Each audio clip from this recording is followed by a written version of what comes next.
Second, a couple of questions in the cattle market. Brian, we have seen some slight changes in packer slaughter, slowing down just a little bit. I've noticed the boxes creep up about $7, $8 over the last week. Anything specific we should be noting about that? No, you're exactly right. That's my observation as well, is packers have really lost a lot of margin here in the last several weeks as they've had to pay up for the cash markets. So what they're doing in effect is to slow those kill speeds down. They don't have to buy as many cattle, and that does prop up our box beef. So we're seeing a nice rally there. Their margins are coming back in line.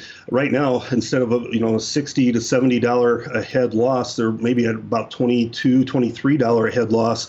So we do expect that they'll keep those slaughter pace really low here for the next maybe 1 to 2 weeks. Last week's, I think, pace was about 613,000 head, and it looks slower this week compared to last week. And, so they're getting the job done in that respect. Unfortunately, the cash markets are starting to suffer. We saw a few head traded in the Southern Plains at $179. That's $1 lower than a week ago. And once those packers got those purchased, they lowered bids down to $178. And that's kind of given us the standstill in that Southern Plains. So it's a softer undertone for the cash markets this week. Any cattle bought today, I think, will be at that softer money.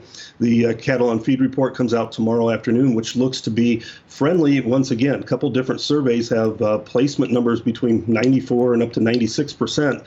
So that's kind of a wild card, and usually it is. Last couple months, I think placements have come in above what the trade was expecting. We'll see if they, if it reverses course this month and we see a little bit smaller placements. Absolutely. Well, I tell you, it's going to be really interesting. And now that we're pushing that box back up, we know it's got to start impacting consumer. And, over the last couple of weeks, we've seen a pretty good size rise in most everything that is directly impacting the consumer there. And yesterday we got retail sales were up again. So, Brian, I certainly do appreciate you taking the time to be with us this morning. As Brian Hoops, he is with Midwest Marketing. And Suzanne, I think it's about time to hand it over to you on this beautiful Thursday morning.